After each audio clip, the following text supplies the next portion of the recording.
First, I guess if we're going to talk about religion, the evolution of the consciousness of humanity and ancient aliens, we should start with ancient aliens, because that's where a lot of these religions actually, when you start to trace the roots, everything goes back to these ancient tribes that worship the stars and everything, and then these beings that they always worship, always in these stories end up coming from the sky, the heavens, right, down to the earth, like the Anunnaki did in Sumeria. And you have these, what appears to me to be beings of extraterrestrial origin, because they're not from the planet. The definition of extraterrestrial means not from Earth. So if something comes from either another dimension, another planet, the quote-unquote heavens above, it does not really matter where they come from. They are of extraterrestrial in origin. So starting off, would you guys say that, I'm accurate when I say, in at least my research, that from what I can tell,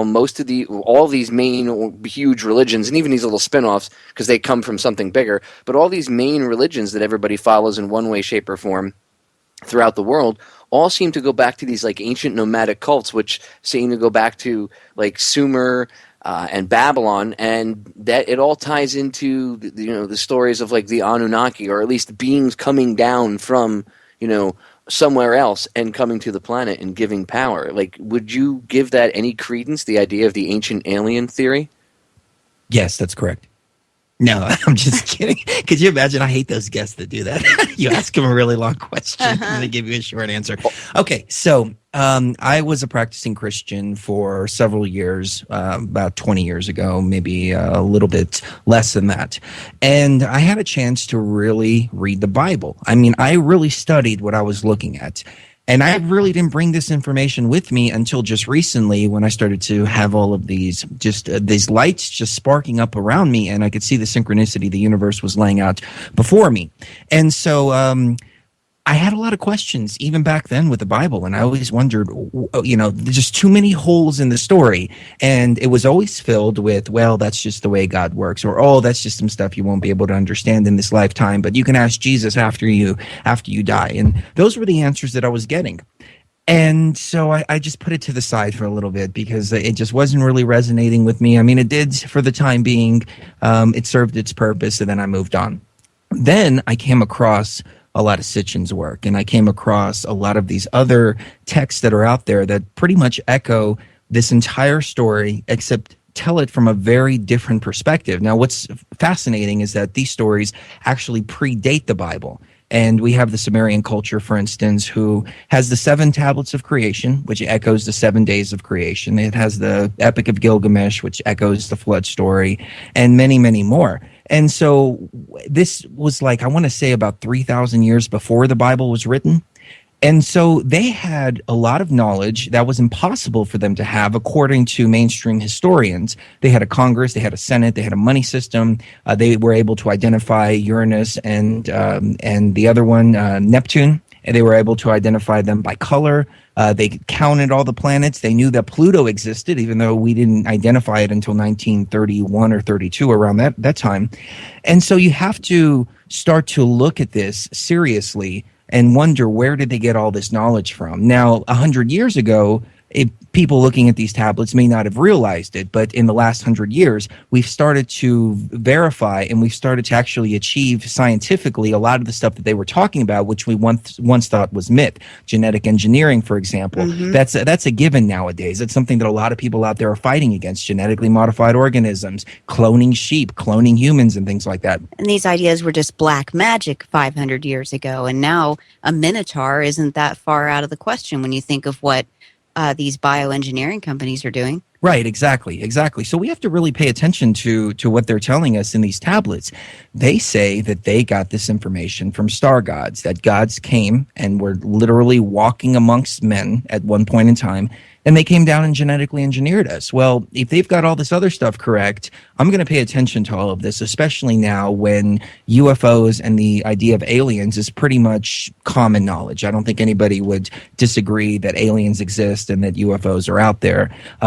Maybe they might disagree with me on the UFO part, but when you look at it, in terms of probability, and look at all the stars out there with all the planets and all of that, there's got to be more life out there. The first lie was that the Earth was flat.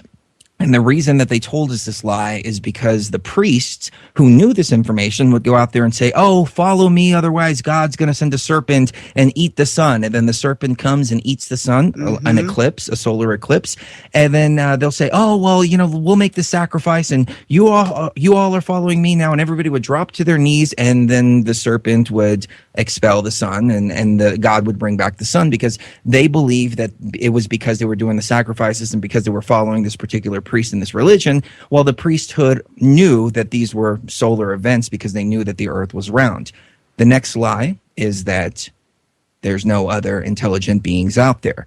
So if there's no other intelligent beings out there, then we're isolated to ourselves, and we believe that this is the way that everything happens. But then as time progresses, we start to get more and more understanding, and start to accept the fact that that was also one of the biggest lies. The other lie is that we've never had any extraterrestrial beings visit us, because history is just replete for all the way back to the caveman era with petroglyphs written on the walls, where you can see gray aliens and you can see what looks like spaceships, and you see it in Renaissance art, and you see it all throughout time. There's one of two explanations here, and you pick which one is less woo, and I'm talking to the listeners out there. But the first explanation is that we have been visited and manipulated since the beginning of time by extraterrestrials. Or the other explanation is that extraterrestrials landed recently, achieved time travel, and that's why we see them showing up in our ancient history. Not because they've been throughout our history, but because they've been going back in time travel and manipulating the history. Now, I don't know which one, people want to go along with, but I tend to go along with the idea that the gods walked amongst us, and that's why all this ancient civilization had all of this knowledge. Now, we invaded Iraq, Syria, Iran. That has been the focus here in the last 20 years, and even before that. But that has been the main focus. What was Iraq? Iraq was Babylon. Well, it was the Persian Empire before that. Before Iraq. Before that, it was Babylon. Before that, it was Sumer. All of this stuff that we're talking about goes directly to the place that we have to go invade, we have to take over, and we have to rape and pillage everything about it. Now, the first operation that we ran in Iraq back in the first invasion, the first Gulf War invasion, was called Operation Planet X. You can look it up. This isn't some kind of weird, conspiracy. This is really what it's called, Operation Planet X. And on the surface, it says it was to go secure this particular village and secure this particular individual.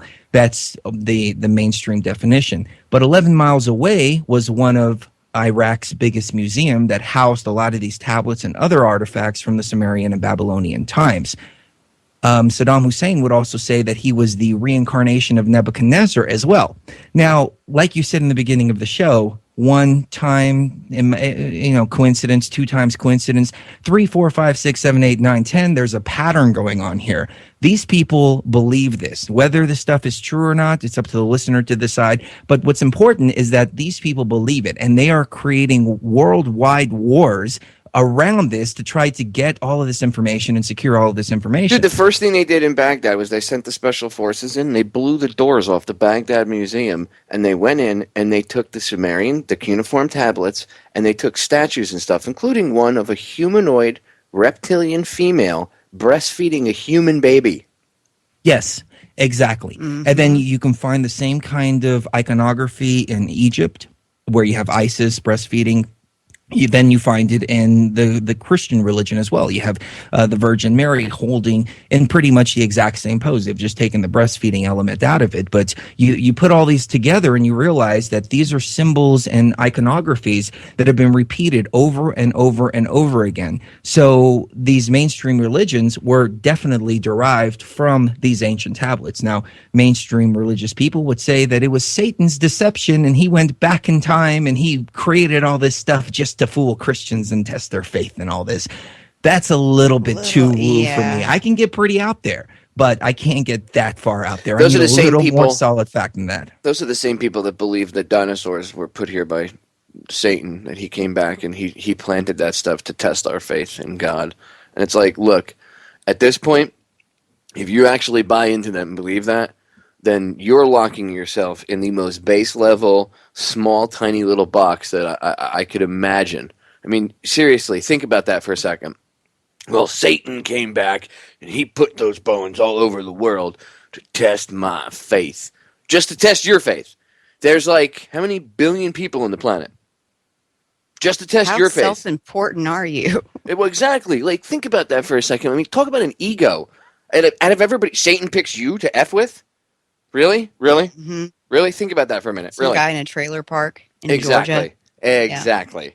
Exactly. Faith is Sheree. very, very, very dangerous, and it's what the elitists have relied on since the beginning of time. And it goes back to what I was talking about before, when everybody believed that the Earth was flat. It was faith in the priest, faith in the God, that God would that the priest had communication with God, and that He would make the sun reappear. But it's all a deception. And that's what we have to realize. Now, you can look at the economy, you can look at history, you can look at anything else that has been presented to you on the surface, and I think everybody would agree history's full of lies. The way the economic system works is full of lies. Nationalism is full of lies. Everything that we've been raised to believe and that has been force-fed to us is full of lies, except for people have a hard time taking that next leap and saying, well, religion is a lie too. They think for some reason religion is the absolute truth. What convinced me is back in, 2003 or something like that, I was sitting around watching CNN, and they did an interview with this pastor from Tennessee or something like that, some nobody pastor. And at that point, I was in the mindset that, this is God's word. God would never let His word be changed. It has to be true, etc. I was typical brainwashed type of person back then as well. But the pastor was on there, and he was boasting about how he took all references to masturbation and sex out of the Bible that he was teaching in Sunday school. And they were kind of chastising him back and forth for it. Oh, well, you can't change God's word. Oh, well, it's no big deal. I'm just taking out the dirty parts, blah, blah, blah, blah, blah.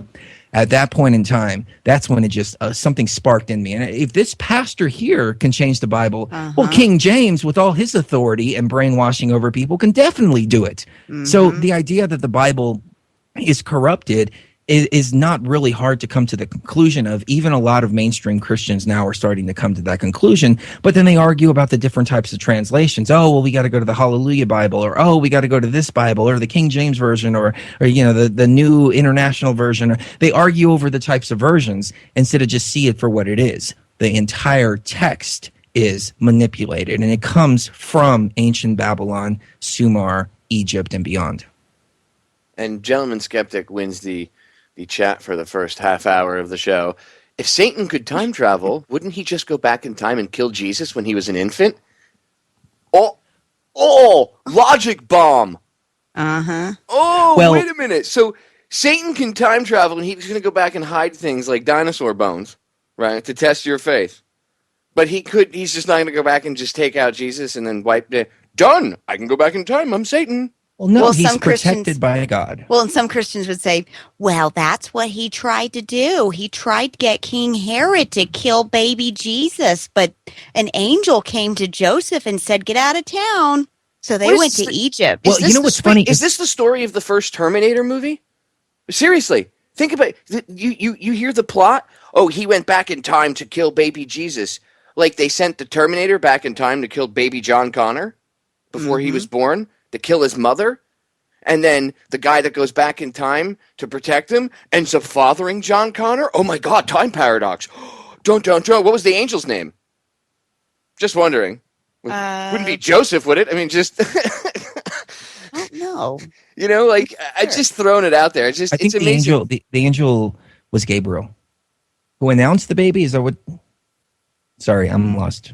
No. Who went back and saved the baby? Because if Satan was time traveling, we're talking about the time traveling version. It just says an angel. It doesn't specify which one. Okay. See, look, let's be honest, and we're going to get into this later. There is a Satan energy, a dark energy. I personally don't think it's anthropomorphized or it's a man. And neither is this God good energy either, whatever it is, this essence that our souls come from. And by the way, I believe that there is a overall creator above everything, even the Anunnaki and all that, because something had to make their energy too. So they came from somewhere. That's what's most interesting about the Lost Book of Enki. They acknowledge the creator of all. There's one particular story where they knew that Nibiru was coming back and was going to create a cataclysm and catastrophe on Earth. And the council met with each other, and they all were going back and forth. And the conversation or the notes from the meeting are in the Lost Book of Enki. And so what happened is Alelu left Nibiru and came to Earth because they needed gold, and there was a big thing that happened with Alelu, but just to get into that part of the story is just too much. But he stole a spaceship and came to Earth, and he broke through the asteroid belt and all this, and he redeemed himself by calling Nibiru back and saying, "Hey, I found gold. I found gold," and that goes back to the big struggle and everything that was going on Nibiru before he took off. So then when they came down here, they needed slaves. They brought workers from Nibiru to work here, but the difference in atmosphere and climate were just too much, and so they genetically engineered man. Well, when they had this council meeting when the Earth was coming back, one thing that they said is the way that they were debating all of this is that, number one, we've already violated the creator of all's law by coming to another planet. We're not supposed to do that. So obviously there's a universal law where you don't go from one planet to another, or maybe it's one planet to another that is so new and such an unformed planet where the species has to determine for themselves through their own actions if they're worthy of existence or not, without any outside interference. And I think that's where we're at right now as a species, is we're making that determination without any outside interference. But there is outside interference, though. Somebody has violated that universal law. They already violated it by creating us. Now, the second universal law that they violated was genetically engineering us. They're very open about this. And so they decided they're not going to tell any of the humans about what's coming because that would be a violation of the law of the creator of all. They openly admit that there is a creator of all, that they are false gods. As a matter of fact, that's what I took the most out of the Lost Book of Enki. Here we have two books that are pretty much identical to each other, the Bible and the Lost Book of Enki. The Bible tells me that I'm a slave, that I'm a sinner, that I was born of dirt, that I'm a scum, I'm a wretch, and Sheree's even worse because she's female, because she doesn't have a phallus. And so, that's what I take out of that book. What I take out of the Lost Book of Enki at the end, there's one phrase in particular where Enlil looks to Enki and he says, "We've been here on Earth for so long that our offspring are as the humans, and the humans' offspring are as us. There's no distinguishing between the two." And Enki says, yeah, they have become like us. And that's the message that I took out of here. We were created as slaves. At one point in time, Enki took us to the side, taught us the priesthood, and taught us, we can get into all of this later, but taught us the priesthood, taught us the hidden knowledge of the universe. And then we grew up and we stopped being children of God and we became as gods, not as the creator of all, but as the gods who created us. And I'm using God in the lowercase g. And so it's a book of empowerment to me that we need to stand up, that we need to be men and women, not be children of God. And that's what religion always tells you. Oh, you're children of God. Listen to what the religious people remind me of Chris Rock. But when he got up there and he says, well, Obama's like the father of the family and the first lady's like the mother of the country. And so you have to listen to what your mommy and daddy tells you. Well, no, we need to stand up and be men and women, and we need to be as gods ourselves, but not as gods in the sense that we are the creators of all, as gods as in we stand on our own 2 feet and we acknowledge the creator of all, and we don't submit to any other 3-dimensional or 4th-dimensional or 5th-dimensional beings. The only one that we are under is the creator of all, as is the way of the universe. I look at it like we're in universal kindergarten right now. And everybody else is already in 5th, 6th, 7th grade on the way to high school, and they're all waiting for us to have this leap so we can, all go to school together and play in the same playground. Right now, I think the rest of the universe looks at humanity like, we're in infancy, with the way we think and the way we act. I mean, we can't even get along. Yes, I agree that, the aliens, people say, oh, I have to worry about an alien invasion. They invaded thousands of years ago. They've been here a very long time. But I think one of the reasons that nobody gets too close right now, besides maybe this prime directive, universal law type thing, whatever, is also that who the hell would want to get close to our planet? If you're from another planet or from outside wherever, who would want to get close right now? I wouldn't. Mm-mm. We're out of control. Look at us. We're killing each other over sand and over whose God is better and correct. I mean, how stupid and ignorant can we know my version of the story is better? No, my version of the story. It's not even, sometimes I break it down and I say people argue over whose imaginary friend is better. And I sum it up like that in a nutshell when I'm talking. But honestly, think about this for a minute. People are killing each other over whose version of a story is more accurate. Think about that. Think about if you were telling an urban legend campfire story and the other half of the camp was telling a different version of it, and suddenly the camp went to war, and for the next 1,000 years they were at war with each other over whose version of the Jack the Ripper, killer in the woods story was better. I mean, that's literally what people are doing. They're fighting over whose version of a story is right, and guess what? None of you are right. How does that sound? You're all killing each other over ignorance. I mean, it's crazy. You're absolutely right. Our idea of God and Satan, light and dark, whatever you want to call this energy, is so skewed that if you take a look at a simple situation, you can determine what light and dark is, what's darkness and what's light. However, the religious leaders and politicians have spent centuries writing books convincing you that dark is actually of the light. And that's something that I would love to get into on the other side. Well, yeah, I want to talk. You actually had, you did an interesting show about different energies, and that's why I said, I believe that there is a dark energy, whatever, lack of a better term, Satan, right? It exists, but I don't think it's anthropomorphized. I don't think it's actually like one individual running around like a humanoid. But we can get into that anyway on the other side. Ladies and gentlemen, stay tuned. Make sure you check out Chris and Sheree's show on the weekends. Amazing stuff. 3 hours on Saturday and 3 hours on Sunday. We'll be right back. Stay tuned.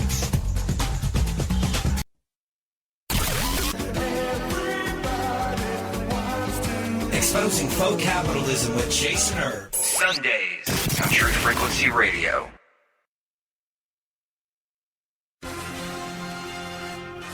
Forget what you knew.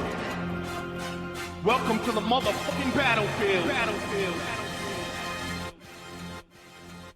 I two-step with Lucifer, and ever since I started dancing, I walked the fine line between Einstein and Charles Manson. Starved this famine with my stomach growling, like someone shouting 100,000 times louder than thunder pounding. Popeye, I'm sorry, I'm just not going to be able to do the show with that filth and profanity on. I was waiting for somebody to bring that up tonight. Do you remember that? Yes. I was, what's funny, ladies and gentlemen, just as I was about to come in, I was about to make a comment about that, actually, because I was thinking the same thing. That interesting topic that we're talking about religion, Chris, because I remember back in the day, a former host at a different network that I work with actually left the network because my bumper accidentally fired during his show, and it was that bumper, and he got so offended that there was that I two-step with Lucifer, and meaning he was boxing with him is what he's talking about. He was dancing in a boxing ring with him is what he's talking about. Like he does battle with him. You have to understand the lyrics of what the guy is singing about. But yeah, so that's. Well, I think that's where a lot of my views on religious people come from is the fact that they're so uptight. It's like George Carlin said it best. He said, they forgot the 11th commandment, which is keep thy religion to thyself. If you do a Christian show and it's 2 hours or 3 hours or whatever, great. That 3 hours, but don't start getting offended because other people don't agree with you. I don't get offended at the Christian stuff. We have Christian shows on our network. I love the people very much. We disagree wholeheartedly on a lot of different issues. But why can we sit here and tolerate their information, but they get offended with us? It's not all Christians, though. Like the ones on our network, Kenneth Emmanuel, he's a great, great, great guy. Very open to a lot of the stuff that we talk about. We go back and forth. And, he stands steadfast in his beliefs, which is fine. I'm not trying to change his mind or anything, but at least he is open and he can still accept me as a brother. But the majority of people out there, they want to create that division based around their religions. And that's the whole purpose of religions. Well, it kind of, it took me a long time of studying this, Chris, to figure this out. But I used to get upset because I used to get mad at people. Like, oh, your stupid religion, God. Not that I was raised Christian, but I had, I was also exposed to Judaism. So I was exposed to both. But a lot of people, I used to get pissed off at first and say, oh, you're dumb religious dogma or whatnot. I realized that I can't, over the years, you can't approach it like that because if you, not that I don't believe in God or anything, it's just I didn't believe in the doctrines of man that, that people have used throughout the years to control people. and manipulate humanity and stuff. I don't agree with it. So I would try to have a debate, and then it would turn into, going back and forth, and they would be pig-headed, and then it's, you don't listen, blah, blah, blah. And I would find that it was always, Christians that I would be arguing with, so that when I ended up having this conversation, it was always Christianity that we were talking about. And I realized that people would, their argument is, oh, you're bashing Christianity. You're bashing Christianity. You're bashing Christianity. How come you don't say this about any other religion? Well, it took me a long time to figure out. Like, I was like, why is it that, and I don't know why I didn't think about this sooner, but, and it wasn't really extremely long, but I guess I didn't really put too much thought into it. And then one day it hit me. The reason why Christianity is one of the first religions that's brought about is because that's the one that's the prominent one. Yeah, it's prominent, and even if it wasn't prominent in numbers, it's on air, it's on radio, it's on TV, it's on YouTube. People do talk about it openly. There are churches and stuff. You don't see the Jews or the Muslims doing the same thing to that extent. I mean, they do it. I'm sure they have their own little video room, channels on YouTube and this and that, all this other stuff. But Christianity is more prevalent, and unfortunately, it's usually the biggest, loudest people that are spewing some of the most ignorant statements, and they use that as this fallback, I would say, to give them a justification for the way that they think or the way that they act. When in reality, I mean, you're just falling back on stories. I'm not bashing Christianity. I'm not bashing your beliefs. If it's helped you get through stuff, that's great. But understand that your religion, Christianity, is no better than Judaism, and it's no better than Islam. They're all the same. Everybody's arguing and hating each other and trying to put each other in a box so that they can go, well, you're not like me, so I hate you. Labeled. And everybody's arguing over whose version of the story about where we come from is better. Think about this for a minute. The reason why we're not traveling through outer space and interdimensional travel, and we're just figuring out quantum physics and stuff. But I mean, the reason why we're not light years ahead, besides being retarded by the powers that shouldn't be, is because we argue about religion. We argue about whose version of a story about where we come from. Like, Mom didn't tell us where we came from, so there's three brothers, and we all are arguing, right, over the three brothers represent, like, Islam, Judaism, and Christianity, the three biggies, right? And these three brothers are all arguing over, where they, how they were born or, where they came from. And they end up fist fighting each other constantly. I mean, that's basically, like, a very narrow breakdown. It's stupid. Like, we can't, hello, use your brains, McFly. Anybody home in there, huh, McFly? Anybody home? We kill each other over whose version of a story about where we came from is better. That's what this amounts to. And then from that religious myth, each version of it, then people are controlled, and then different things happen like 9/11, invasions of countries, killing of millions of people, justified because God told us to do it. We're Christian warriors. And then the Muslims are, well, Allah tells us to fight back and blow ourselves up and do all this retarded crap, and they do all their crap. And then the Jews are like, well, this is our sand, and we want it, and F everyone, screw the Christians and screw the Muslims. I mean, this is ridiculous. Mm-hmm. And then You're absolutely right. We argue over God as a real estate agent. What do you two think about that? Islam, there's really no tenets of Islam that say that you go kill somebody else because of different beliefs. What it actually says is jihad is to protect your home. And we have been bombing the hell out of these people for quite some time. These people are protecting their homes, even if they have to bring the fight overseas. If you want to take the official story of 9/11 for face value, that's exactly what's happening. It's retaliation, and as Ron Paul said very well, blowback of what we've been doing to them. But really, there's only two elements to this world. It's a world of duality. We've got up and down, left and right. We've got man and woman. We have light and darkness at the root of all of it. And we have to start looking at things from a light and darkness perspective, or a good and evil perspective, however you want to categorize these two elements. And we have to have some kind of standard of measurement when we're measuring these things. Otherwise, we're open to brainwashing and indoctrination by people like Christian leaders that have been doing this and not just Christian leaders, but everybody who's been doing this for thousands of years. I'm actually in the middle of writing an article, and it's not the one I was talking about in the beginning. This is a different project. But I would say that we need to start with a foundational baseline of measurement of how we measure light and dark. And I think everybody would agree that the elements of light is life and freedom. Those are the two elements of light. Darkness is impeding upon life and freedom.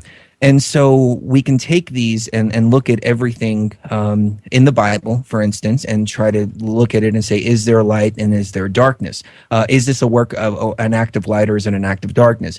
But then there's a third element that the religious people have been brainwashed and indoctrinating into believing, and that is called justice. Now, their justice is very real, but they've been indoctrinated into a skewed idea of justice.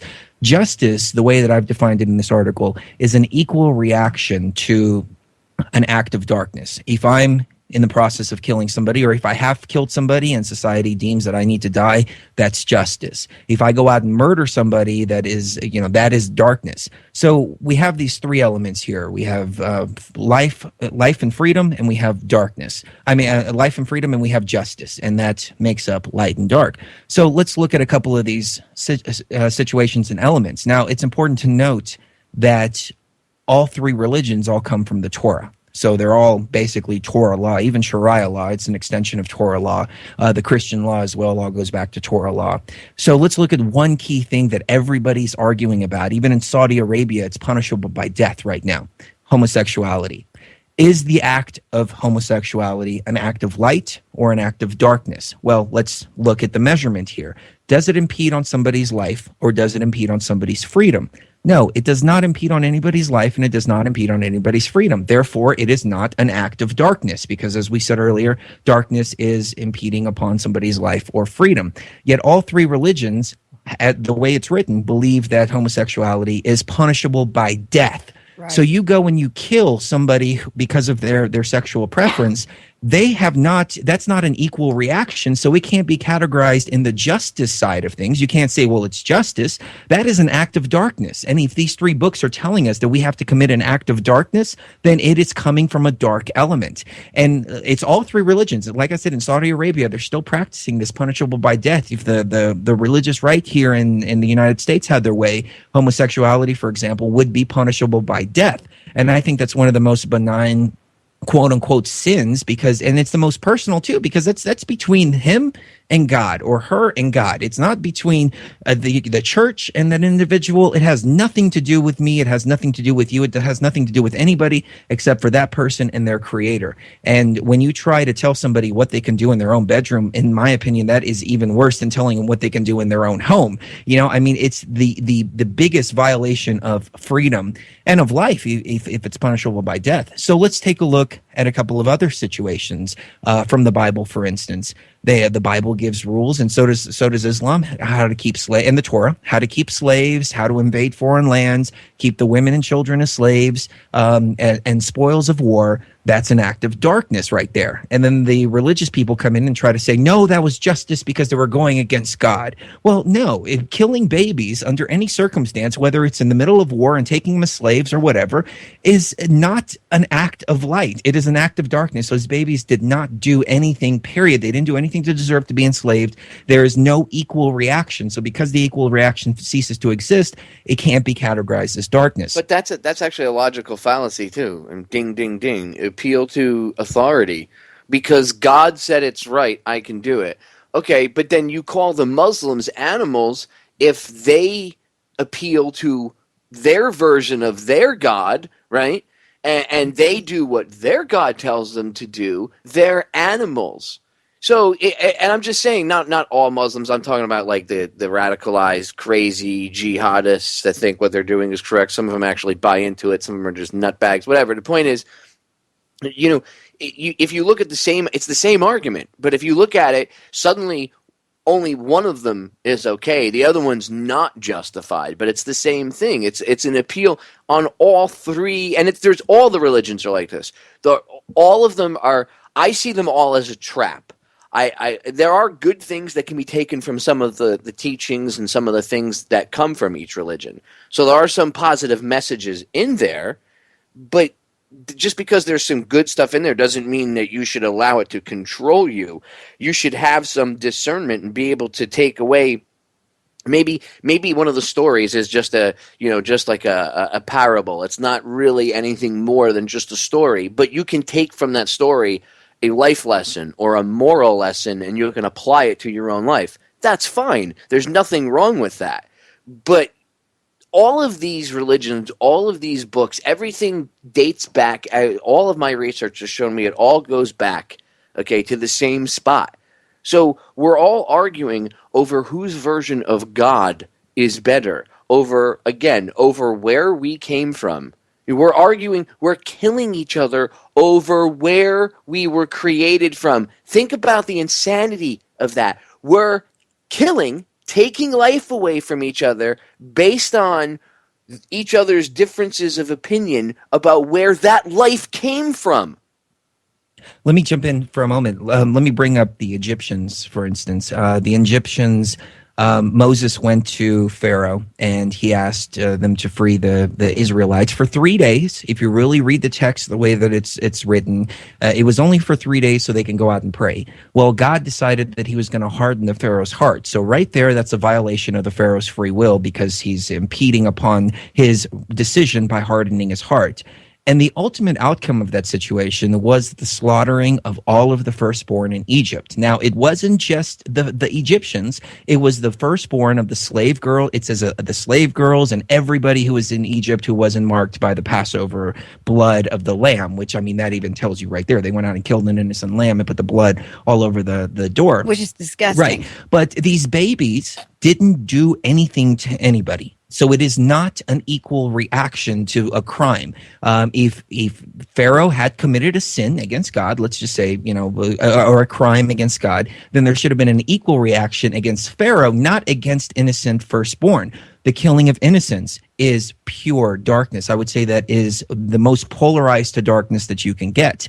And so when you start to look at all of this from this perspective and measure it by light versus darkness, or does it violate somebody's freedom, or does it violate somebody's right, and is it an equal reaction to something that they have done, then you start to see that the God of religion, which is the God of Abraham, which all of these religions worship the God of Abraham. Christians will fight and argue and say, oh, they're worshiping Allah. Allah simply means God in Arabic. Theos means God in Greek. I mean, there's a word for God in every single language that's different than the God.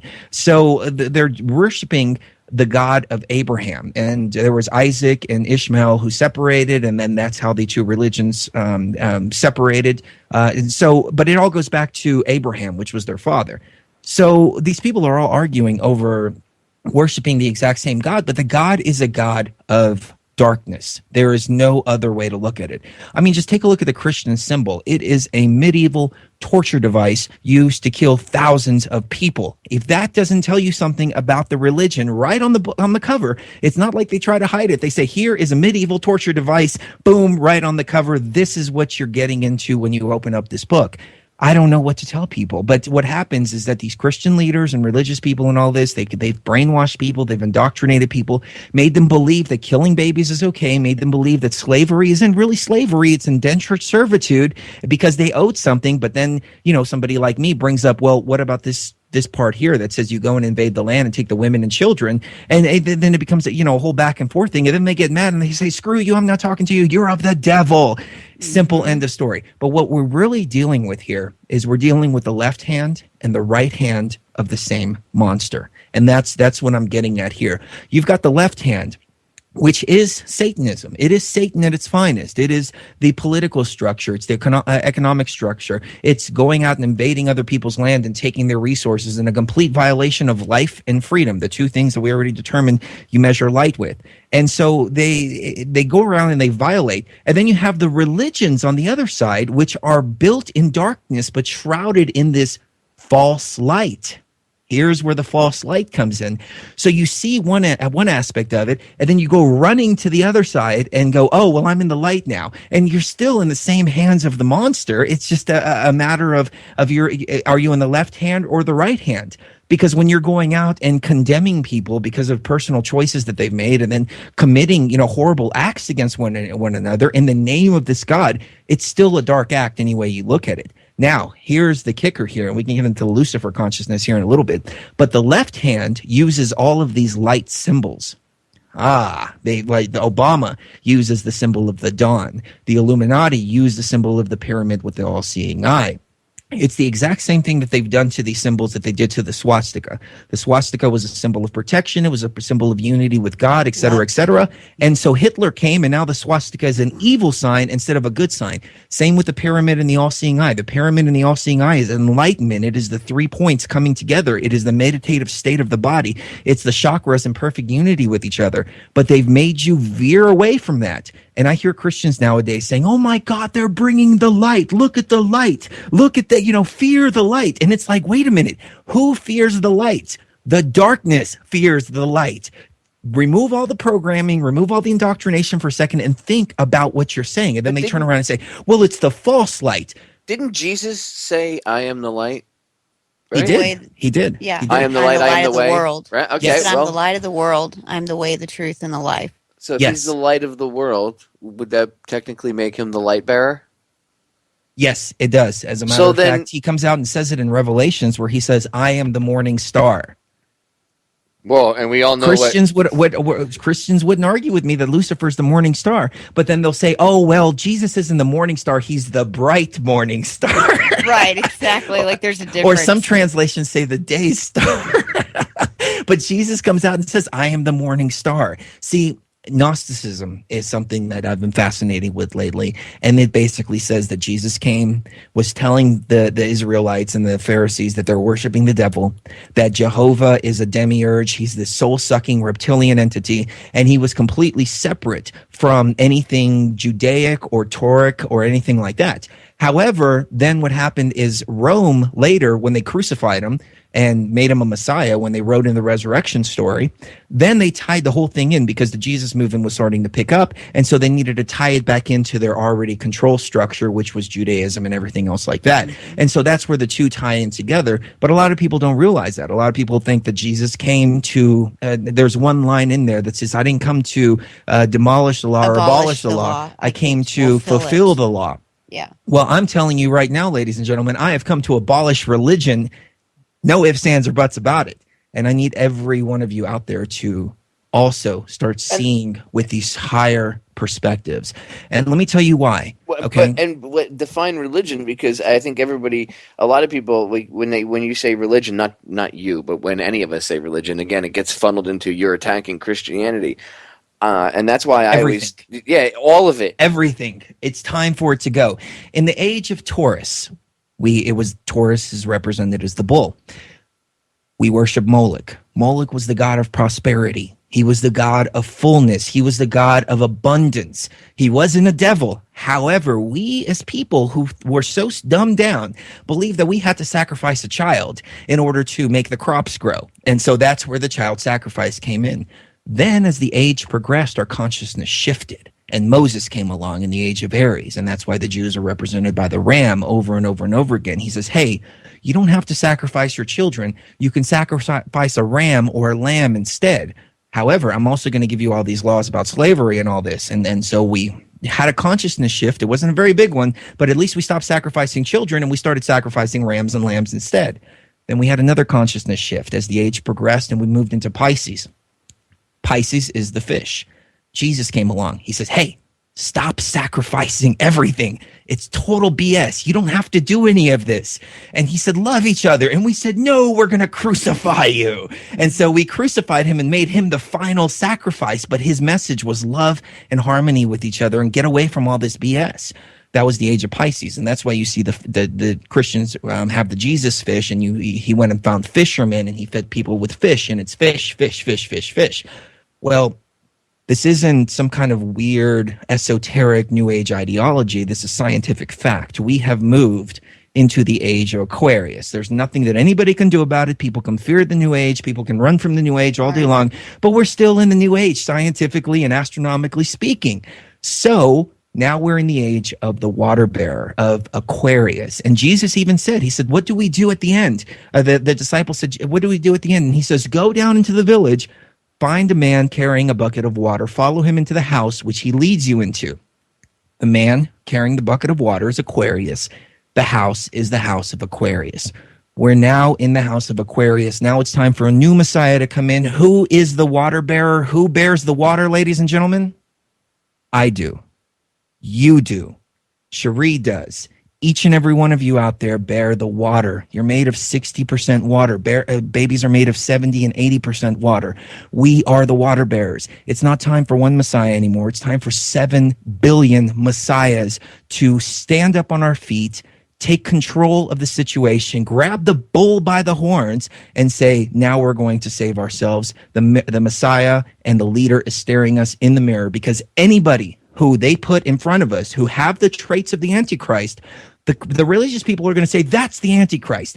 Anybody who has the traits of the second coming of Jesus, and they can manipulate all of this because they have the book, they have the playbook there. It's not like it's hitting occult knowledge from them. They can read the Bible just like you can. So they can bring out a character who has all the traits of the second coming of Jesus, and people can go, oh, there's the second coming of Jesus. No, we are the water bearers now. We have to take responsibility. Otherwise, we're going to be led down like sheep to the slaughter. Almost sounds just like, the idea of just personal freedom and taking personal responsibility for yourself and not looking to others to be your superhero or your savior. See, that's why I think the problem is a lot of people still get sucked into that dogma we were talking about earlier. And people, and I understand it. Look, I was raised in a religious, I don't want to say heavily religious environment, but my father, he's still a Christian. He doesn't run around telling me I'm going to burn in hell or anything like that. And we've had some interesting conversations. I think he's enlightened a little bit, but he still has his beliefs. And I was raised in that environment. My mom believed in Christianity. She didn't believe in ghosts or anything. She didn't believe in the paranormal. She didn't believe in that stuff. She didn't believe in demons and stuff. And when I asked her one day, or she believed in dark entities and stuff like that, but she wasn't sure she believed that they could come attack us and stuff. And she didn't believe in the paranormal or any of this stuff. And she told me, but even though she didn't believe in it, she encouraged me to research it because she said, hey, I could always be wrong. So, I don't know 100%. There is a dark force out there, Popeye. I've seen it. There is a. I don't. There is. I know. My mom knew there was evil, but she just didn't. She believed in mainstream Christianity. She didn't believe in the paranormal and stuff. I personally know that there's evil. Like she knew there was too, but I know I've seen it with my own two eyes. I've faced it in situations. Trust me. I have no doubt that evil exists and that there is this evil energy. I just don't think we have it nailed down. I don't think it's some dude dressed or with red skin, dressed in whatever he's dressed in, with horns and a tail and a pitchfork, running around in a fiery pit somewhere either in the center of the earth or wherever hell exists, and he's running around, trying to wreck everything, and anything that you do bad is caused by him. Again, to me, that's anthropomorphizing. It's putting it in man's image to make it simple to understand. I understand why man did that back then, but now we're more forward thinkers. We have to think about this. That doesn't mean I don't think there's not Satan. Au contraire, mon frère. I believe that there's a dark energy out there. I just don't think we have the exact knowledge of what it is nailed down, which means we have to know. What I'm saying is we need more intelligence on the enemy, basically, if you want to put it in easy to understand battlefield terminology. Anyway, stay tuned, ladies and gentlemen. 3 short minutes and this epic conversation will continue. Don't go anywhere.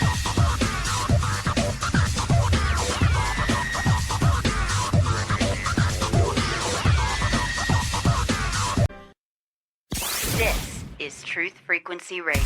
No hate, no hype, no fear.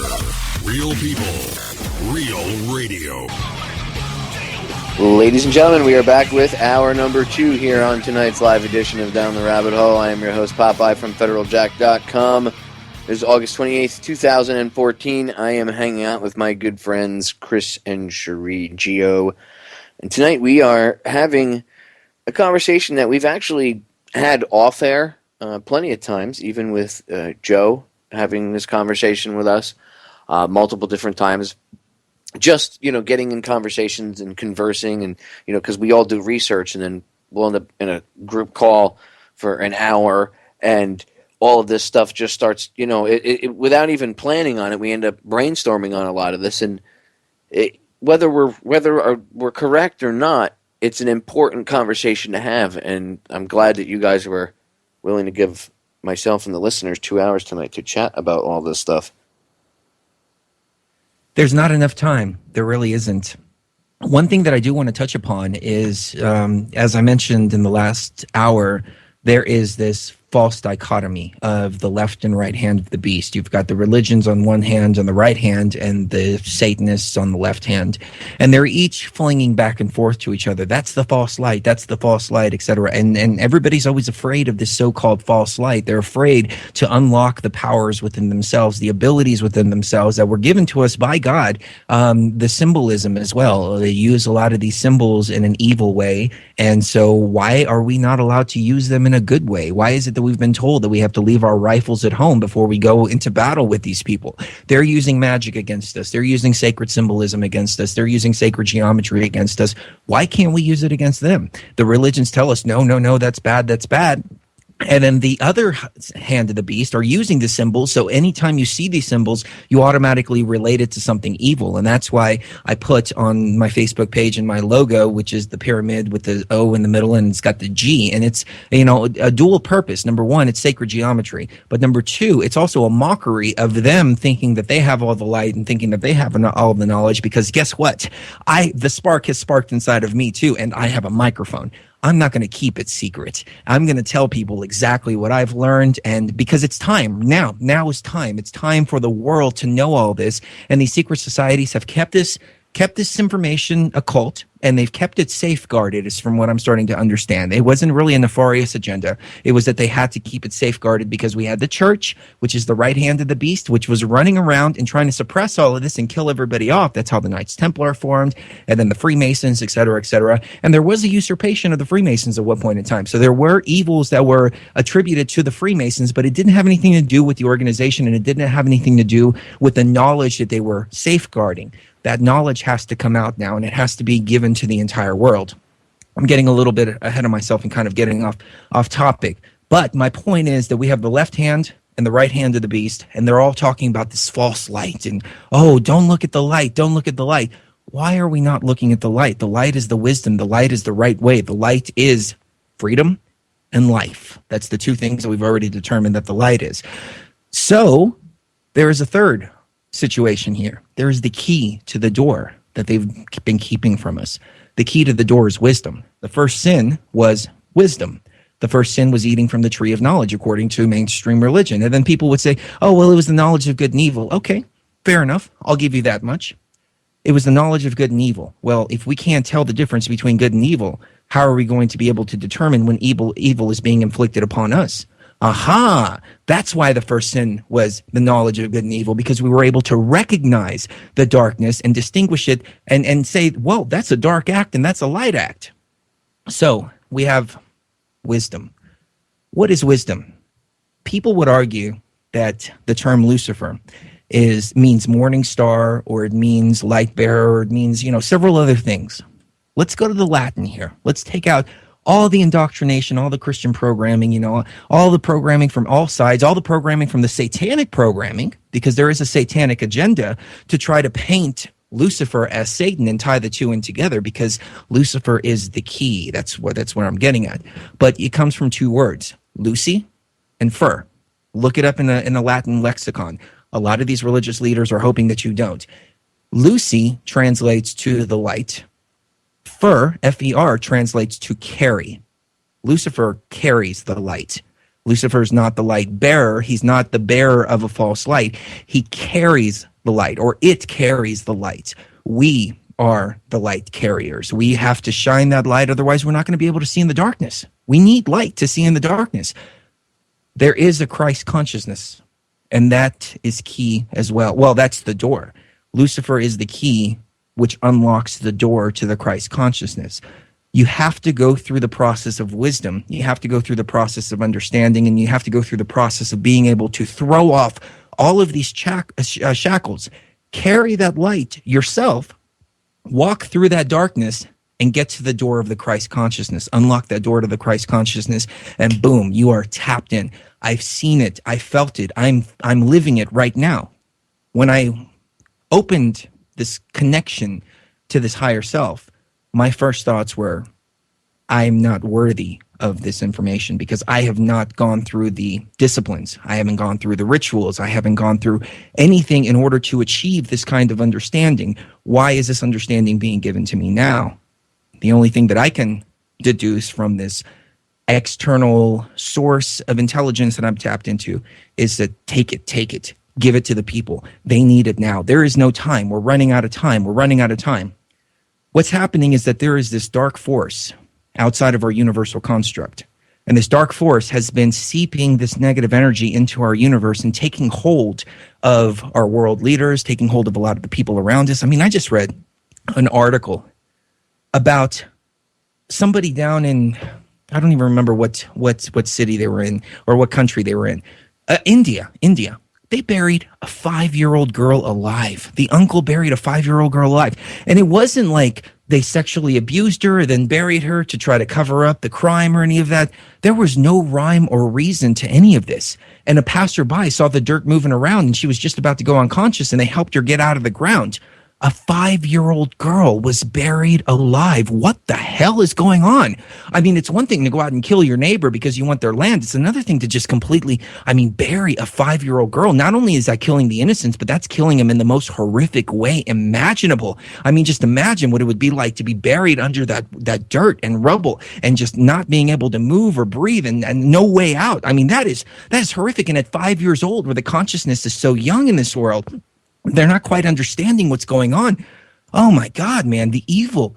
Where is this evil coming from? It's being dripped into our universe, and this evil is taking over.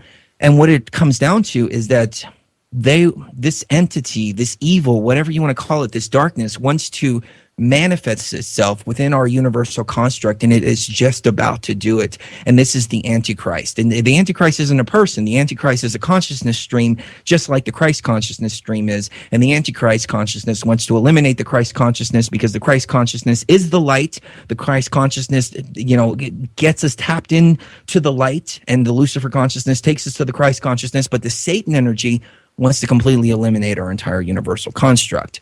So that's why we're seeing so much darkness right now. And they're going to play out revelations, and they are playing out revelations. And it's all, in order to try to bring forward this dark consciousness, this Antichrist consciousness.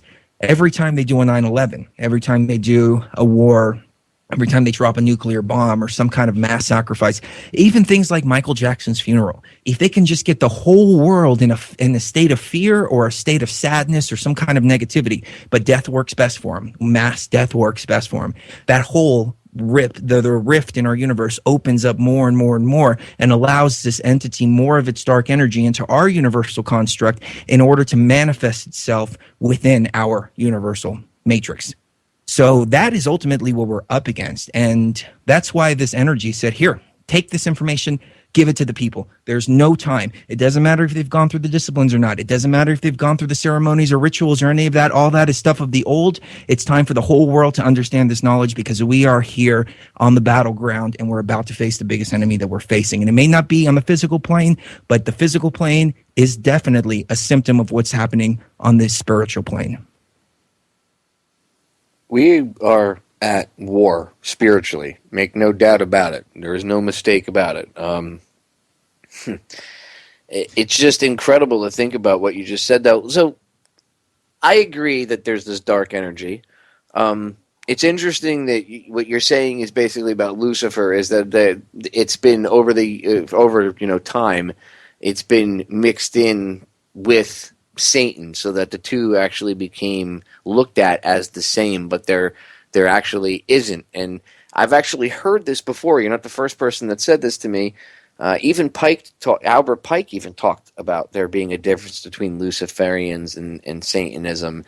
And others have talked about, I'm not saying that, because Pike said that, ooh, it's great. I'm just saying it's not the first time I've come across this stuff.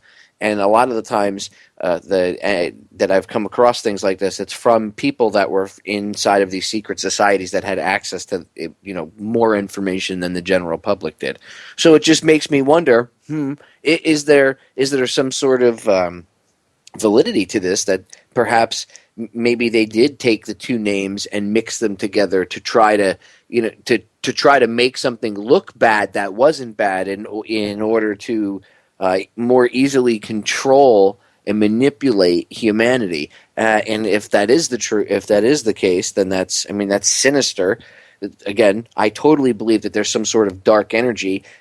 I guess the next question is going to be, because I know what people are already thinking in their heads. All right, if it's not some anthropomorphized character, like we were talking about Satan, right? If it's not some dude with red horns and a tail and a pitchfork running around in a loincloth in a burning, fiery inferno pit of whatever, what do you think it would be? I mean, do you think maybe Satan is more of a mankind's like representation of something from a different dimension, and maybe it could be more reptilian or whatever? I mean, I'm just throwing it out there. What do you think?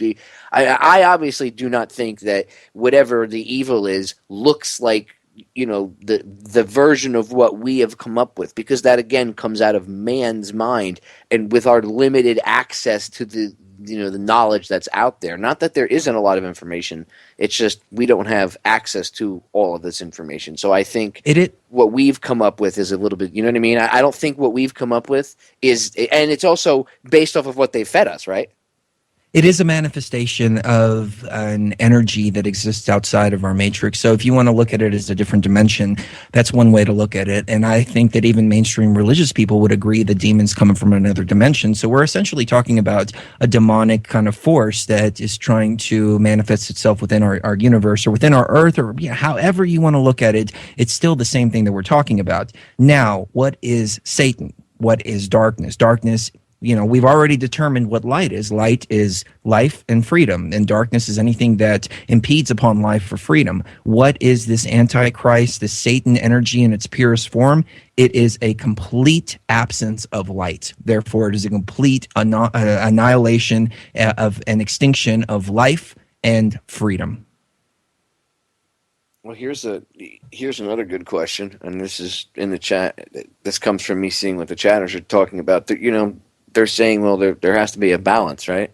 So does there always have to be this evil energy? I mean, will we always have to, not just as mankind, but even as we evolve, say we evolve and finally we meet all the other things, the other whatever species that are out there, and races, because that's actually where races would come into, right? Because it's the human race, whatever, say we run into something else and they're good, and they say, yeah, we know about this bad energy too. Like, do you think that there will always be this epic universal battle between this dark energy and the light energy of this universe going back and forth?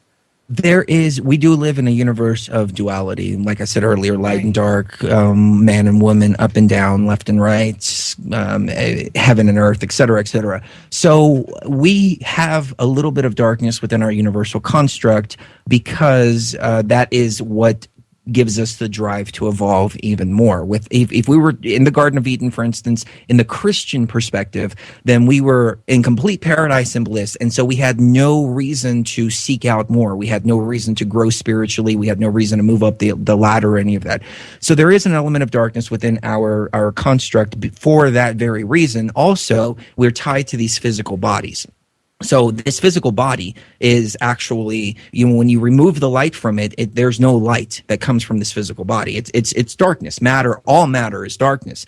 What's inside of us is the light. And so we do have a world of duality. Sometimes we have to kill an animal in order to survive. That's just that it's not an act of darkness in the sense that you're going out and doing something nefariously, like kicking a donkey off of a cliff, like a video that I just saw a minute ago. If you go out and you hunt and kill a deer and thank it for its spirit, everything works together in that regard.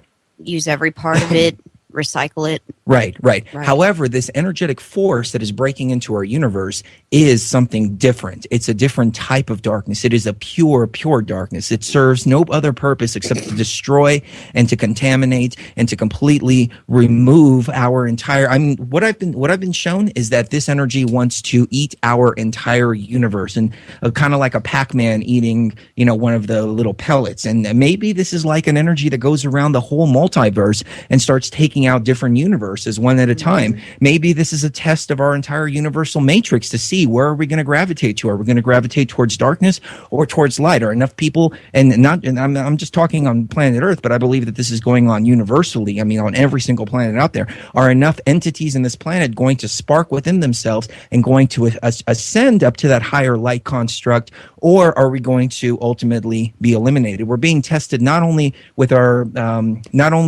potential and our measurement. I can't think of the word that I'm looking for. Not only are we tested in the sense, there we go, in the sense that we have the right to survive as humans, because we are being tested in that sense, but as a universal construct as well. Can we survive and can we make it past this point? And this enemy is very, very dangerous, and we have to all stand up together. While we were talking here, for whatever reason, my brain works. I analyze 1,000 things at once. And while we're having this conversation, a visual representation of what we're talking about, what you just said, this universe, this thing that travels through and like tries to destroy, whatever. Did you ever see the animated movie in the 80s, the Transformers, the original Transformers animated movie from the 80s? Oh, yeah, absolutely. You remember No, Unicron? I didn't. Yes, yes. Okay, when he transformed, what did he look like when he turned into a humanoid thing? He kind of looked like the devil. He had wings. He had kind of horns, right? He had claws for hands. He looked really big and nasty. But he floated around. He was a planet. And what did he do? He ate other planets and sucked all the people in and would process not only the planet but the people as energy and live off of their energy. So, like, as we're talking and you're saying this, I'm just like, oh, wow, another representation of, just one more way of that they're telling us this story, but if you're not awake and you're not aware to it, you don't see it, you don't understand. You take the story for what it is at face value, some animated film. Whereas now, as the whole you were talking, my brain just like in 30 seconds, I ran through the whole movie and I was like, oh my god. Wow. That's pretty much. I mean, we've been told over and over again what's happening in our films and in our stories and throughout our history and our the Gnostic books and things like that. That people are so trapped. Now they put some of this stuff to even show how the other side of this. I just thought of this too. Well, how did they beat it at the end? They used the matrix of leadership, the matrix of power, right? And what did he say? Out of many, one, or whatever. And he opened it up. And where did it come from? It was like the energy inside. It was like he had to open his chest plate and pull the essence of himself out and open it and to save it. It was the essence of all these, it was knowledge. Basically, it was in there. It was the light. Yes, yeah. That's what destroyed Unicron. And who helped Unicron? But this group of bad Transformers, the Decepticons, right? And they would, like the Galvatron or whatever was left of them, right? They were working. And then he ended up getting the Decepticons to work, for him. So by in default, they ended up de facto, whatever you want to call it. They ended up working for Unicron, and they went around. You know what I mean? It's just you look at what's going on now, and it's like, wow, were they trying to tell us what's going on? And perhaps maybe there is, if you look at it, this deep, that there's this darkness, whatever it is, that goes around trying to destroy goodness and whatever. It's we call it Satan, evil, dark, whatever, and it's coming into this universe, this reality, this realm, and it's sucking the energy out of planets, out of people. I mean, look at the evil that's going on by killing millions of people in the Middle East, and all the souls that are leaving this planet because of this lust for blood and money and control by this a small group of individuals, just like in the movie The Decepticons, right? And then this dark energy that they serve is like Unicron, and the light workers are like the good Decepticon or the good Autobots trying to fight. And then again, at the end of the movie, how is the ultimate evil, the darkness, Unicron, the planet destroyer, how is it killed? He opens the matrix of power, and I believe he says, out of many, one, or we are all one, or something like that, and then opens it up, And it's this, basically, when they asked what was in it, he said, oh, it contains all the knowledge of, all the previous people and the knowledge of good and all this stuff. So what's knowledge? Light, empowerment. So he opens up an object that contains light, and it destroys this dark, evil creature instantly. I mean, because as soon as he opens it up, And the so what's light just the kills message? What's the message? The message is that the power is inside of you. That's what I'm trying to tell people too. The power is inside of us. It has always been inside of us. A lot of these transformers and things like that is just a retelling of tales that were told in the Gnostic times. I don't know how far this spans, but we're living in a very small speck and a droplet of this vast ocean of time. And so when I say with urgency, this thing is about to manifest, it's about to manifest, it could be a result of me just being so tapped in that I can feel it a lot more than I was before, or we may be at a critical point right now, or it may be something that we need to do right now at this moment in order to ensure 10 generations down the line, or even 100 generations down the line.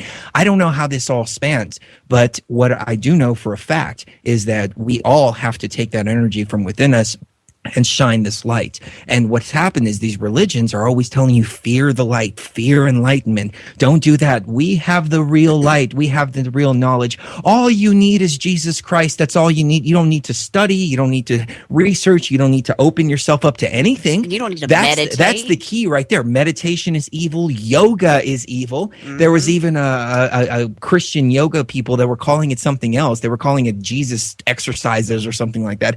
And basically doing yoga, but they didn't want to call it yoga because they believed they were tapping into spirit walk. Yeah, they were tapping into something else. No, it's backwards. We need to harness these powers. We need to harness the power of understanding how magic works, because it's being used against us. And if we don't understand the weaponry they're using against us, they're going to continue to use it over and over again. We need to understand geometry. We need to understand sacred symbolism. We need to understand all of this stuff, not be in ignorance. And I guarantee you, all the conclusions that I have drawn, I have not drawn them from ignorance. I have drawn them from knowledge. That's why they're so afraid of knowledge, because they hold the false light and they say, look over there.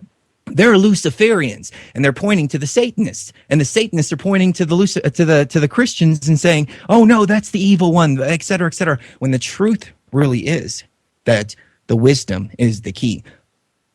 One of our friends, our mutual friends, called me a Luciferian, and I'm going, I don't even know anything about Luciferianism. I have no idea. Why are you calling me a Luciferian? And so I looked it up. The tenets of Luciferianism, from what I've been able to gather, is number one, there's no doctrine for it. Number two, it all depends on the individual. Number three, it's about knowledge, truth, and life. That is the three major things that all Luciferians would agree upon: life, knowledge, and truth. It's about raising children in a more wise way. It's about living in harmony with planet Earth. It's about nothing but positive things. However, mainstream Christianity has tied it in with Satanism. Satanism is the complete opposite. It is the lust for everything and anything without any consideration or regard for anybody else, period.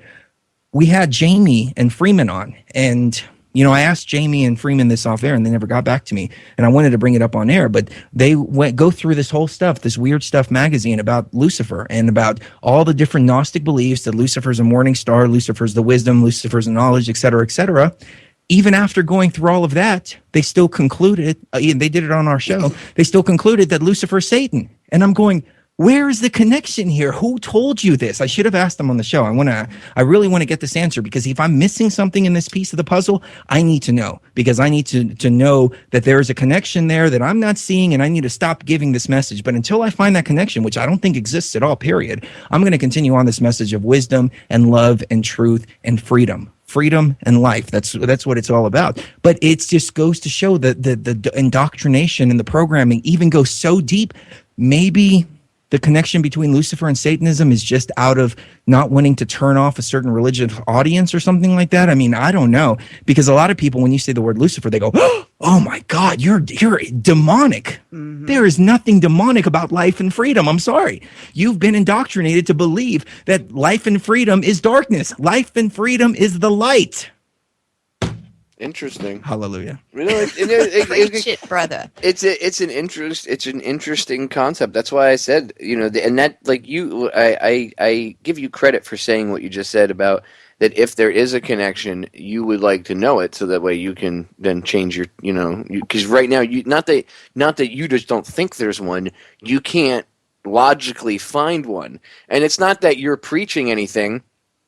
I don't think it's evil to have a conversation and ponder the question of could the entity or the physical manifestation of the idea of a physical Lucifer versus the idea of a physical Satan, could they be two different things? Like if they were men or energies, could they be two different energies? Could they have been put together a long time ago? I mean, it very well could have happened. We can't rule it out. You have to be open-minded, be able to look, let the facts lead you where they may. Stay tuned. We'll be right back. 3 short minutes.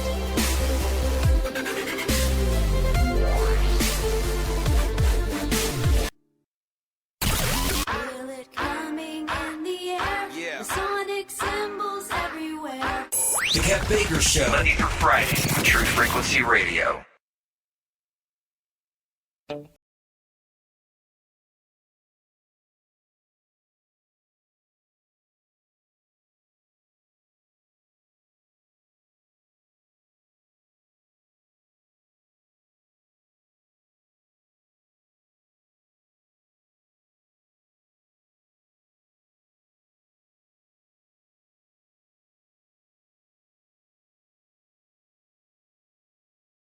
Back, ladies and gentlemen. I'm having an interesting conversation about religion, ancient aliens and their connection to religion, and ancient Sumer, Babylon, the Lucifer energy, Satan energy, what's good versus evil. Some interesting topics tonight with Chris and Sheree Geo.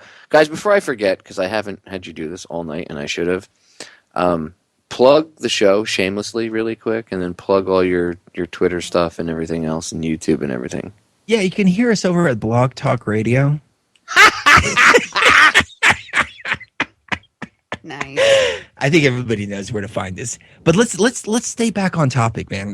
There's just so much information to just jump right into as far as everything that we're talking about. But I just hope that everybody can take something out of this talk that we're having tonight and be empowered. That's what it's all about. It's about you taking responsibility and being empowered for your own self, your own being. Rise. Do not kneel. Rise. That is the key right there. However, there is the creator of all. And it's very important that we acknowledge the creator of all. And something that I have been taught over and over again over the past couple of months is that sometimes you have to just relinquish control and just say, the creator, I need your help. I can't do this without you. You have to give the glory to the creator. I'm talking about the creator of all, not God in the sense gold, oil, and drugs, and not God in the sense of religious sense. I'm talking about the one that created us all, because it's not that he's an ego, or it. I always say he because I'm so religiously brainwashed, or I'm just breaking out of the religious brainwashing. It's not that it's this egotistical thing that wants you to give it all the glory and it wants you to bow and do all this. No, it wants you to rise. However, you have to acknowledge the creator of all and give the glory to the creator of all, because that is what keeps your ego in check. That's the key right there. That's why you give the glory to the creator of all. Because if you start to, well, first of all, the line that we're walking is a very, very fine line between light and darkness, because you can fall into the darkness very easily by getting overwhelmed by the ego, because you're walking right on the forefront and right on the cutting edge of everything. And so if you don't take a step back, and you can still think that you're doing works of light while at the same time falling into that dark ego part, you have to give the glory to the creator of all. So glory to the creator of all. And thank you for tapping in and giving me everything that I'm here to deliver on this microphone tonight. Well, see, like, I don't doubt that there's a creative energy. Like, I'm not atheist. I'm not. I don't like to label myself anything. First of all, I'm not any ist or ism or anything like that. Okay, and I just don't think we have all the answers. I don't think mankind can say we know it, because if we did, we still wouldn't be killing each other over whose version of it is better, or whose story about where we come from is better, or the fact that we would actually be having the conversation where We actually think that God, for lack, okay, if you want to call him God, or say I say the same thing, him. So if you want to call the energy whatever, we'll make it simple. God, right? The thought that God is a real estate agent, really? The thought that he's a real estate agent, or it is a real estate agent. I keep saying he. Again, it's that programming, as you grow up.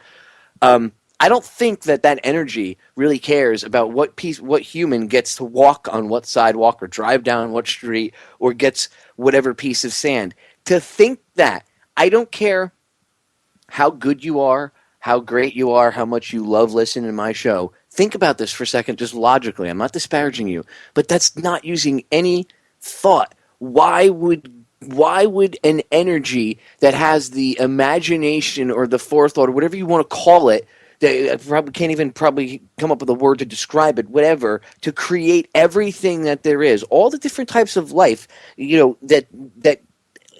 the tiniest little ant to all the way up to human beings and everything in between. You really, and I'm not talking just on this planet, every other planet, the universe, all the multiverses, because even if there's the Anunnaki with, aliens, whatever, okay, fine. Something had to create their energy too, so they had to come from somewhere. You really think that energy is going to turn itself into, a man and then come and say, yeah, you can have this piece of sand, and if any other human being, any other life that I created, kill it, destroy it. Do the exact opposite of what I just created, this beauty. I mean, think about the logic in it. Well, it was Satan. Satan comes in, or Allah, and, Allah is just as bad. No.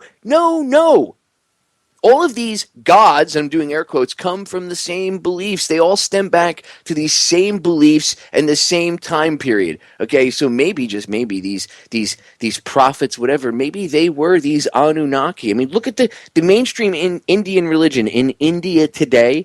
Okay, they believe that their gods had epic space battles. Where do you think Star Wars comes from? Darth Vader was a character in one of these epic stories. They were using space-age nukes on each other thousands of years ago, and this is their mainstream religion. And do I think they have it right? No, but I think look, at least they're willing to accept that there's stuff that perhaps maybe they were flying around, but they call them gods. Their gods flew around on magical spacecraft in the past. What would you call that? I would call that a UFO. When you see things in the Bible, they talk about spinning discs of fire. What does that sound like? Spinning discs of fire? Maybe they would have seen the light and thought it was fire, because remember, back then they didn't have electricity.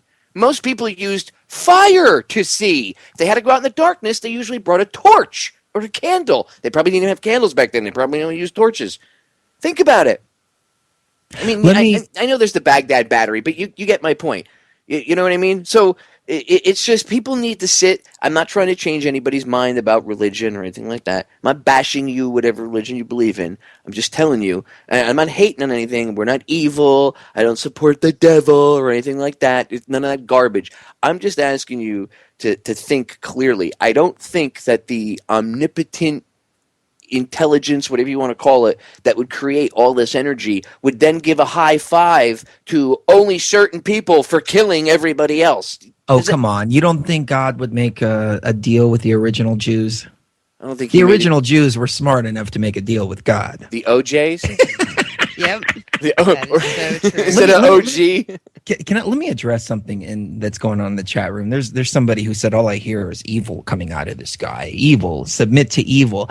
This is how backwards we have become as a society. When I laid the foundation out for light and darkness, and I've said it many times over. The foundation is anything of light is life and freedom. Anything of darkness violates life and freedom. There is justice. Justice comes in as an equal reaction to somebody violating or impeding upon somebody else's life and freedom. That is justice. But outside of that small construct, it's all darkness. Any kind of act is darkness. But yet people still hear this and go, oh, you want to save life. You want all sentient beings to be free. You're evil. What the hell is going on here?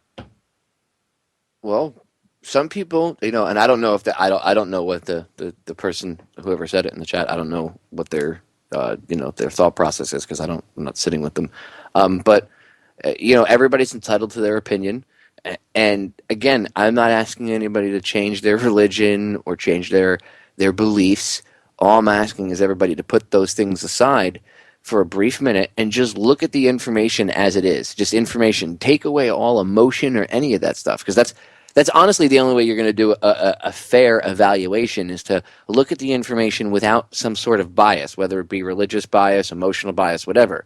And I mean, it's hard to do. I'm not saying that I'm not standing up on a pedestal saying, trust me, I can do this every time. There are times that it takes me a while to look into certain things, maybe because maybe I have to get my brain to a certain spot. You know, I'm not God. I'm not perfect. I'm not a superhero. I'm not trying to preach to you or to get you to buy into anything.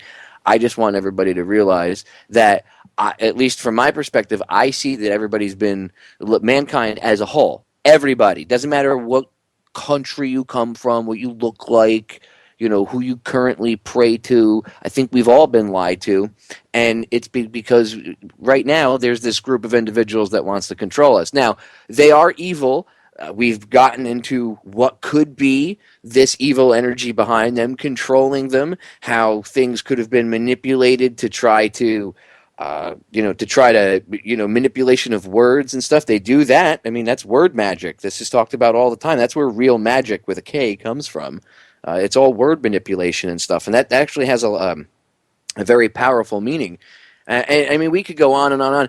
And there's one thing I want to bring up.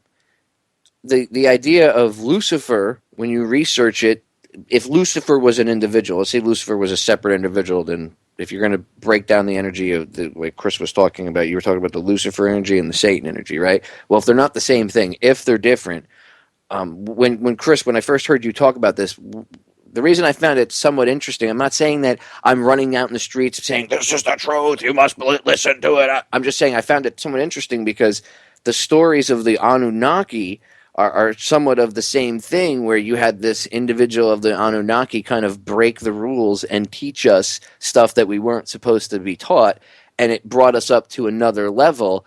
And I think that if what you say is true, and others I have come across that the idea of Lucifer and Satan could be two separate things. Okay, if you want to anthropomorphize it and make it individuals, two separate people or individuals or beings.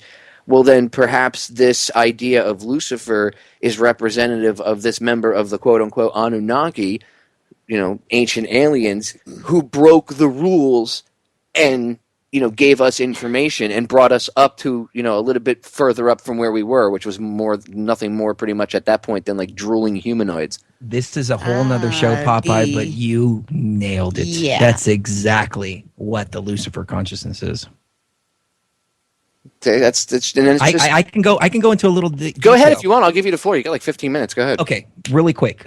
Before we get any further, let me say this. A lot of religious people don't even realize, but the whole concept of hell and Satan and the tie between Satan and Lucifer comes from a fictional work called Paradise Lost, a poem by John Milton. And this is where you get all the concepts of the fiery brimstone and people poking you and devils and demons and all this stuff. They talk about the lake of fire in the Bible, but there's no elaboration on it whatsoever. All of the concepts come out of a fictional work. So religious people are following a work that is openly admitted to be fiction. This, and outside of the Bible too. It's not biblical. It's a fictional work called Paradise Lost.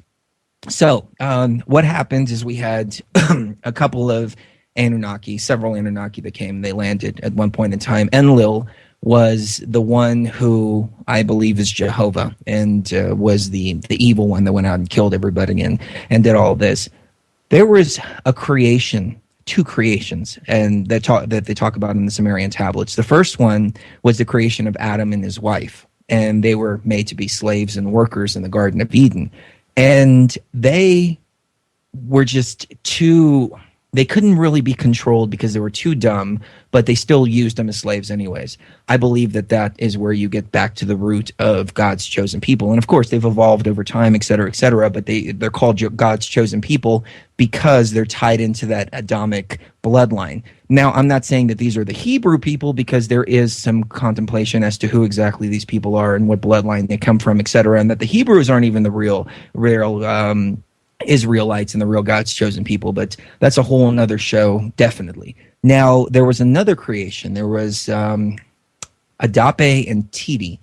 They were created again by Enki later on, and they were given more of the God's essence. And they were taken to the garden, and Enki was looking at them like, "Oh my God, these things are special. They're not created as slaves. These things are, they're something else." And he gave us the ability to reproduce and the ability to think. And he took them to the side, and he taught them the priesthood. And he flew their children to Nibiru, and they went and they met with the king on Nibiru, and it was a whole spiritual teaching that Enki was passing down. And then eventually they separated, and the cities were formed, and there was Sodom and Gomorrah, and there was a nuclear war between the gods, and they blew up Sodom and Gomorrah. They blew up Sumar as well, and the whole story progresses from there.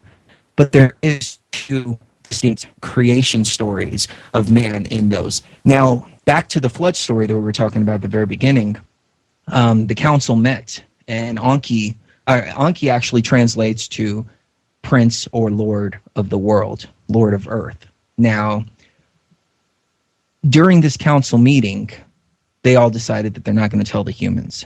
And the Hersak, which was Enki's sister, if I remember correctly. Sister wife, yeah. Yeah. She went to him and she says, "Look, you got to save life." Well, and she was the one who birthed these beings. She birthed Adamu and Titi herself. The first ones were created in clay pots. The second ones were created within Nehurzak herself, the mother goddess. And so that's why they had so much more of the essence, because he went through, hundreds of different types of variations and tried different methods and was getting like all kinds of weird, creations.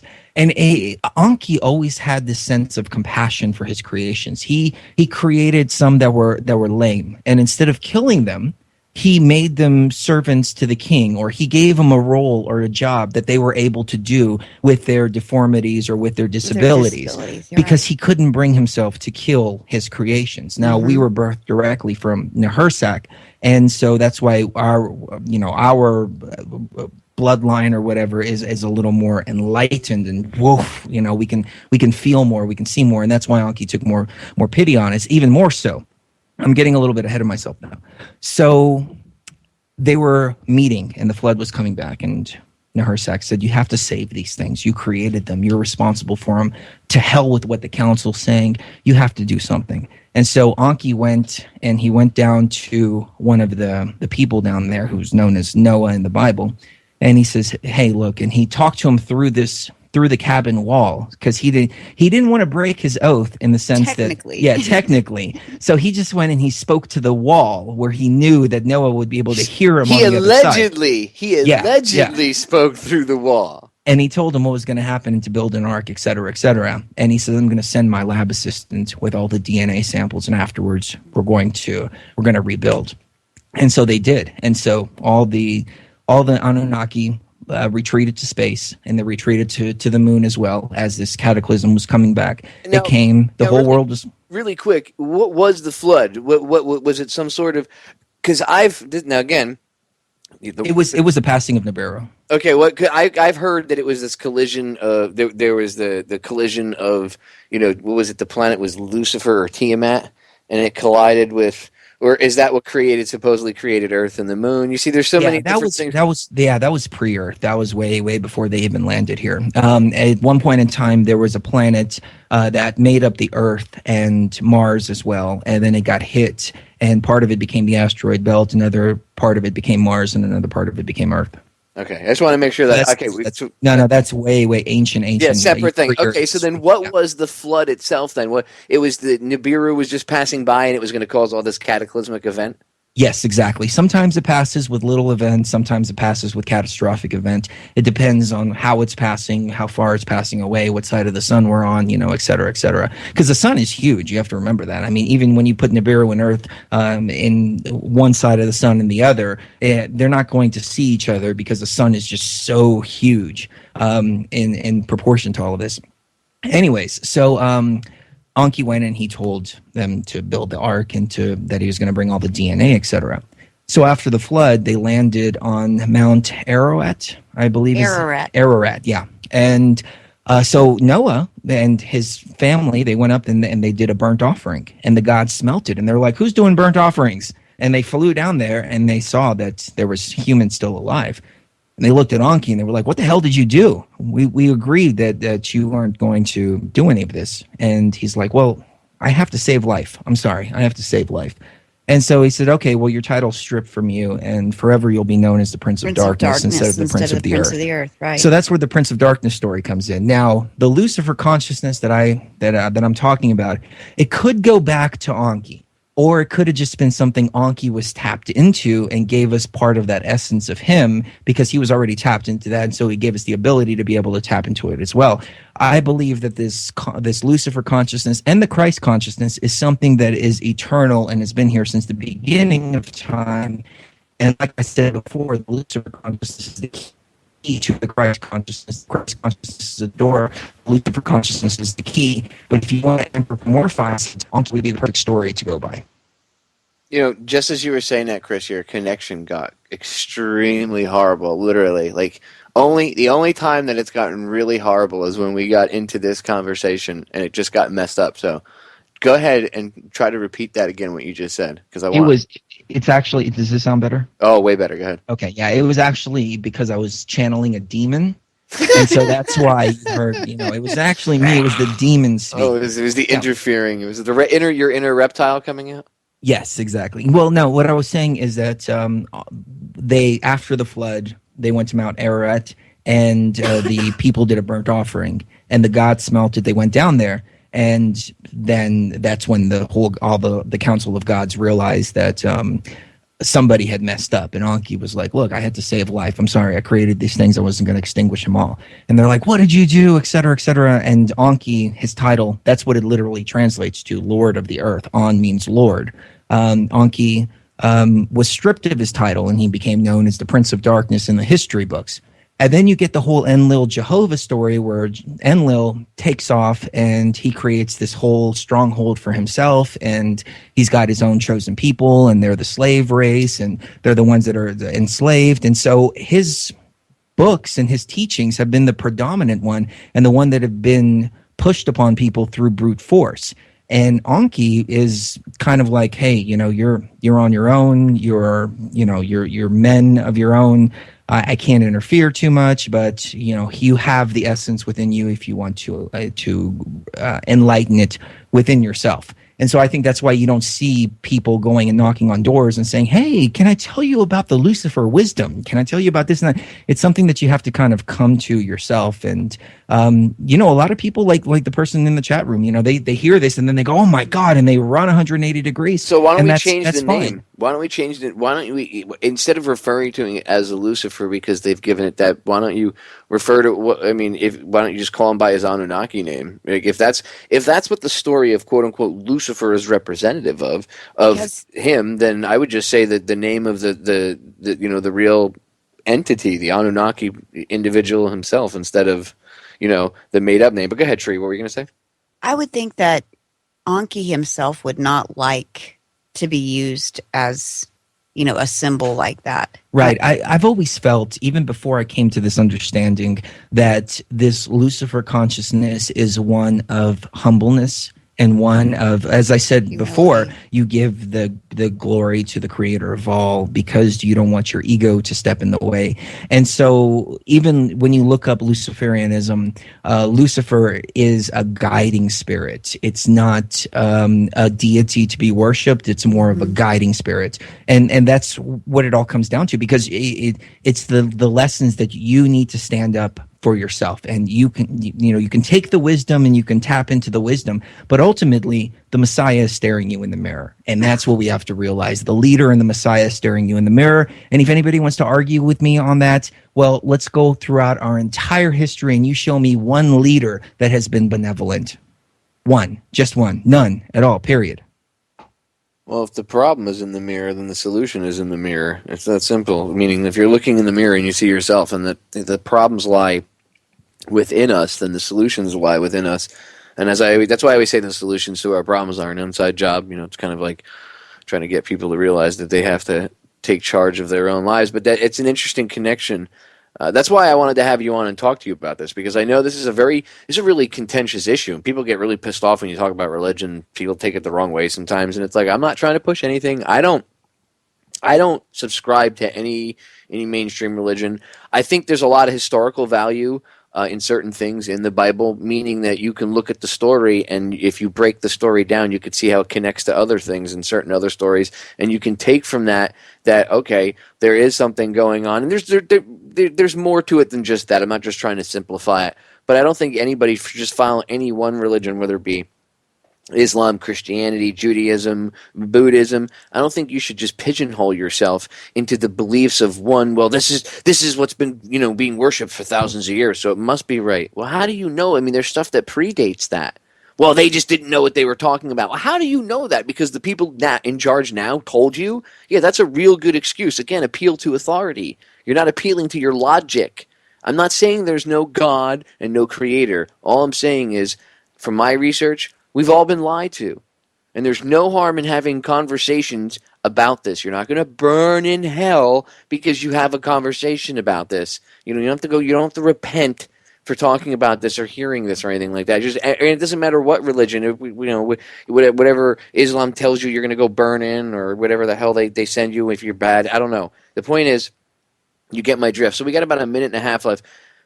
Where would Let me say this. Well, I want you to really quick. I'll let you say it, but I want you to also recommend. Where would you recommend the listener go to research about like the Anunnaki stories and stuff, so they can kind of see what we've been talking about here?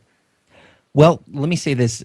Luciferianism, labeling yourself as Luciferianism, is very antithetical to the whole idea of tapping into the Lucifer consciousness, because you're putting yourself in a box, and the point is to free yourself from the boxes. And so the term Luciferianism is out there, and it's being attributed to the world leaders and all of this in a false way, in a satanic way, because they are Satanists to the truest meaning of the word Satanist. But even the whole term Luciferianism, that's why I will never ever label myself as anything. I'm a human being and a sovereign spirit. Where would I recommend people go to research Anunnaki?